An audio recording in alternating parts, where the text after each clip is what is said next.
Good morning, it's Jonathan Barratt with the morning debrief for March the 24th. The current time is 8:14. Good to see the Dow. Dow closed up. Low risk of trading opportunities in the market, particularly as picked by Share Wealth Systems, suggested that we should all be long a couple of days ago. That's certainly come to the fray, and we're expecting quite a positive open today in Australia. The SPY on SciComm closed at 49.28, and that's quite positive. The Dow was very strong as well. Commodities, a bit mixed. And US dollar is still a little bit mixed at the moment, so we're not getting much direction and or trading from there. Okay, let's have a quick look at a little bit of a wrap as to what happened last night. Okay, as you can see, the Dow, go back there. The Dow was up 1%, 102 points at 10,888. Quite auspicious number there. The S&P was up 8, the Nasdaq up 19, and the Russell was up 7.39. So quite positive in that front. Obviously, economic outlook, Greece aid package, all provided with a very positive picture in terms of the outlook, and so the market decided to take it onwards and upwards, and that's quite positive. So we'll probably expect to see a little bit more today during our time. Let's just have a look at the general roundup, basically on all the various bits and pieces. And before we get into the numbers side of it, so first of all, dollar index. As you can see, the hourly trading last night was very hard, quite volatile. I think the general range we've got is this old high here at 81.35 and this low at 80.78. But at the moment, the market seems to be content to stay in these ranges, so not too aggressive either way on those fronts. So if anything there, yeah, a little bit sideways price action. A little Aussie battler, 91.90, looking actually a little bit better bid at the moment. Still not convinced a little bit as to where it wants to go, but I think you could probably safe to say that it's going to have an attempt at that top side. But as with the dollar, we haven't seen that full direction, so I'm a little bit reserved. One trade which we are looking at the moment is the euro. As you can see, that's got a major low here, and haven't told us yet what to do on it. And the only way I will get in if I can see a break through that 135.60 level, that will conclude for me that we are, in fact, in the range. So I think that's a low-risk trading opportunity to have a look at. Okay, just have a look at the SPY local market just on the hourlies. As you can see there, just collecting all that little bit of data there.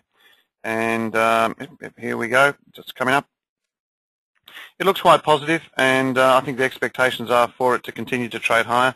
We have broken through that level here finally.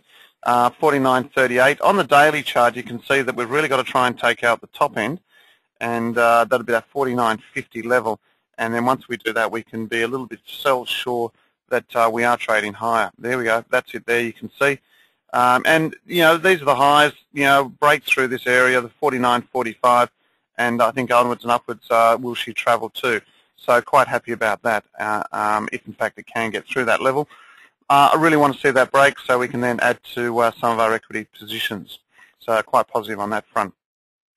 Looking at general markets there, the softs, all pretty stable, but as you can see, we've still got that concern that we've got that oversupply of grain in there at the moment, and that's the one which is not helping it at all.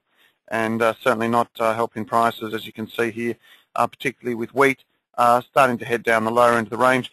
We do feel there's a low there somewhere, but at the moment we're not that positive in terms of saying that we can confirm that we will actually go out and start to buy the commodities, or those soft commodities anyway. I'm having a quick look at crude, and crude's still in the range, but as you can see, holding on to this range, expectations remain relatively positive. I'm a little bit nervous about this form of divergence here. I think it has passed. But as you can see, very hard to trade at the moment and would prefer to stand aside. Looking at copper, copper's holding its own ground. This is quite interesting movement up here. On the daily charts, you can really see that it is holding its own in terms of it. And if we can get above that, this area here, that 350, then I'll be a lot more comfortable with my small, long copper position. Remember that I've only got a few positions on the moment, and that's one of them, which is just a small, long.